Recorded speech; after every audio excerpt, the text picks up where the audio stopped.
Friends, Shabbat Shalom, and greetings to you all. How was your Valentine's Day?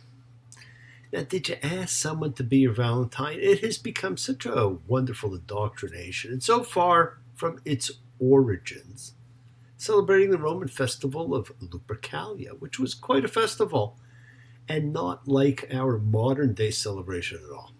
Now, we began celebrating it as a day of love in early school years, when we would go to the store, buy a pack of Valentines that had enough, for a lot of Valentines, and we walk along the rows and put Valentines in the envelopes or boxes of our classmates.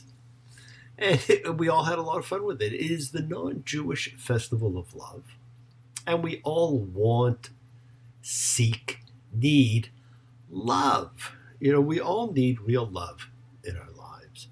From this moment on, I know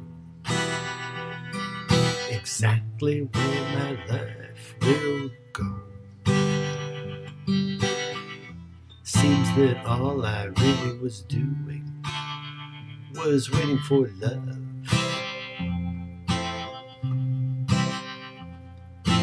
No need to be afraid. No need to be afraid. It's real love. It's real, yes. It's real love. It's real. Real love, my friends. Now, isn't love all everybody really wants? Love is a cornerstone to security. It encourages, it gives meaning, it directs. It is the secret ingredient to success. And remember, we're only a few weeks away from Purim. When we read the book of Esther, we celebrate with 4 simple things. Be charitable. Honor that Purim occurs. That is, acknowledge the holiday. Hear the story. Celebrate. Friends, never let your spiritual connections get lost in details. Think about what it represents, what it means. The ability of the powerless to influence and shine a light and make a difference. In that instance, a woman with no rights and no ability to speak up did, and ended up saving the people from genocide. It also gives you the chance to think about who you want to be. Are the masks we wear the masks of who we pretend we are, or who we want to be? Think about it in your everyday life and throw the mask away. That's what Purim's going to be. And this year, Purim is a day or two after Pi Day, and it will actually be on Pi Day in 2025, which makes for a double celebration, of course. We are celebratory creatures. We form connections. Without realizing it, we become close and connected to everybody all throughout life because we're all the same. We're the same atoms, the same energy. We're all connected to everyone. We're all connected to everything. And because we're connected, we come together to honor those like us and those different as we form community. Collective consciousness of seekers showing faith. Any and all faith. Love any and all loved. It's a true chavura, which is a fellowship as we express our nature of kindness. Compassion, thoughts, feelings, hopes, dreams, and wishes. It unites us all in this community house of spirit, Beth Ruach. Sharing, bringing light, keeping fear at bay. And even though together we're always individual in our approach, each connecting in his or her or their own special way. So once again, please do go ahead and invite everybody you know. Some physically, some digitally, psychically, emotionally, spiritually, any way you can to gather and share. From Psalm 133, sorry, the Hine Matov come together. Hine Matov. Shevet Achim Gam Gam. Hine Matov. Shevet Achim Gam Gam. How good, how pleasant it is for brothers and sisters together. Community. Community. Community. Together. Now let's all spread love, goodwill, and fellowship to the world. Remember, friends, this is your setting aside just a little bit of sacred time in your own sacred space to honor and converse with whatever you happen to believe in. Because we all believe in something. It is a part of your kavanah, your intention, that you put out to the universe. It's your goodwill. Goodwill and intention are the roots of what you can control, my folks, what you can correct. It is your intention that sets in motion everything that occurs in your lives. So let's take some time now. Let's use that intention. Send some of that goodwill, some light, some healing out to whoever you know that needs it. It's healing and renewal for everybody because it floats through space, finding those in need. So send it out for those you know and for the souls and spirits of everybody you love. So think of whoever that needs healing and renewal and love or just plain goodwill. Focus on them. Call their names. It's not just for people. It is for our pets. It is for the earth. It is the healing of the world, the tikkun olam, healing of the world that's part of our spiritual genetic makeup. It's what we do. Our job is to help heal the world. It's not something that we're ever going to complete. It is an ongoing task to be dealt with in every lifetime. We must do our part. Each of us must do what we can to improve and change our own little corner of the world, because as we change ourselves, we change the conditions of life. A part of that healing of the world is always in thoughts and energy for health and renewal and goodwill for everybody. They don't have to be sick. It's for those in our hearts, those in our minds. Let's all send energy out to the people in need everywhere. Special thoughts and prayers. A good journey for Mordechai and Emma. Prayers and healing for the builder. For Doria and Alana. For Lisa. For Sertzi and Alex. For Joseph and Aurelia. For Snoopy. For Julia and Kay. For Kathleen and James. For Dave and Lori. For Anne. For all of our sacred animal friends everywhere. For everybody you know in need. For the whole world. For Ethel. For the bee. Friends, it is the kindness, the healing, wishes, goodwill, and love we all send out. It just circles the world finding those in need. So thank you, each of you, for all you do, for all you care. Because the world is a world of spirit, and spirit, my friends, never dies. Me.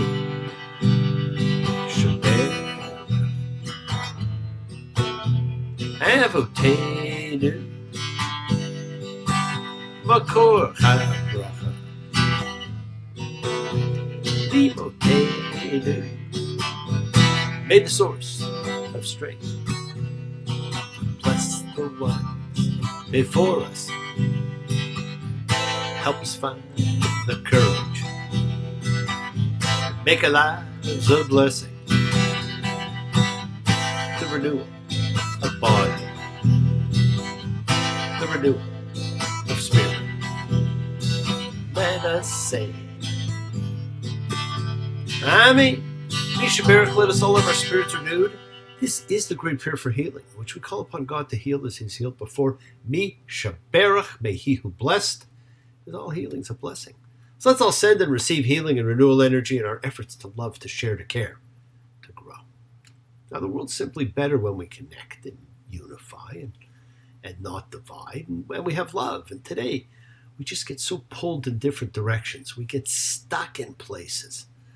And that is simply stress-inducing. Now, I don't know about you, but I'm getting so tired of the news and media pulling people apart that I'm thinking of going back to maybe tin cans and a string, drums, or maybe even just smoke signals. Trying to make some sense of it all. I can see it makes no sense at all. Is it cool to go sleep on the floor? 'Cause I don't think I can take it anymore. Clowns to the left and the jokers to the right. Here I am, stuck in the middle with you. And there are clowns and jokers all around. And this week we're going to see Aaron is kind of stuck as we read Ki Tisa, When You Take. This week, we actually begin a necessary process that we all go through. We move from inspiration and idea to formulation, a process we go through in all of our ideas and all of our breakthroughs. More details for the enhancements of worship are coming. We get the formula for the holy anointing oil and incense, but they're not for mere mortal use. They are for sacred purposes. They are for God alone. We meet the artisans who will create the adornments we are told about, the ark, the menorah. It's not Moses who will fashion these. It is the artists, the creative, those who blend beauty and form to function, just as we need to blend art and science, intellect and emotion, idea and vision to create anything of value in our own lives. Those that combine the two spheres, who can blend the left and right brains together in the service and honor of God is special. And the glory of God shines on it all. You can be the light up above, or the mirror that reflects its love. Shine on, help me be clear. Shine on, take away my fear. In the real world, I know that love is all. Please show me how to answer that call. Shine on, show me it's true. Shine on, help me understand you. And it is the honoring, the celebrating, the spiritual comprehensive feeling of connecting to the unifying power of creation that people have sought and continue to seek, sometimes throughout their lives. And sometimes they only find and become a part of it on death. Now, we just had the great epiphany. 10 rules for life, but what's the priority? If you had to pick one, what would it be? Do not murder, you think? What else might get the nod? Doesn't that strike at the heart of humanity? Exodus 31:13. And you, speak to the children of Israel, saying, you shall observe my Sabbaths, because it is a sign between me and you through your generations, to know that I, the Lord, make you holy. And you shall observe the Sabbath, because it is a holy thing to you. One who desecrates it shall be put to death, because anyone who does work in it, that person will be cut off from among his people. There you go. Not murder. Sabbath. Did you ever guess that? It will be emphasized to the people many times throughout the Torah. Why just the Sabbath out of all the commandments? Well, one reason is we are told it is a sign between me and you. As the sign, it has special significance. The sign of the Noahic covenant is the rainbow. The sign of the Abrahamic covenant is circumcision. The sign of the Israelite covenant is the Sabbath. It is more important that people realize a sign participates in the thing that it symbolizes. In this case, it's about combining the cosmic with history. It sets the history of human events that begins with Genesis 1 in the context of the very nature of the universe. And it makes time holy. The Sabbath is so incredibly important that a violation of the Sabbath bears an extraordinary punishment. And when he finished speaking with him at Mount Sinai, he gave the 2 tablets of the testimony to Moses, tablets of stone, written by the finger of God. So in case you were lost, God has been giving instructions to Moses, and the people and he have been separated. They've actually been separated for about 40 days now. And God gives him the tablets of stone, written by the finger of God. Who wouldn't want to see those? Meanwhile, back at the ranch, Exodus 32:1, the people saw that Moses was delaying coming down from the mountain, and the people assembled at Aaron and said to him, get up, make gods for us who will go in front of us, because this Moses, the man who brought us up from the land of Egypt, we don't know what has become of him. And Aaron said to them, take off the gold rings that are in your wives, your sons, and your daughters' ears. Bring them to me.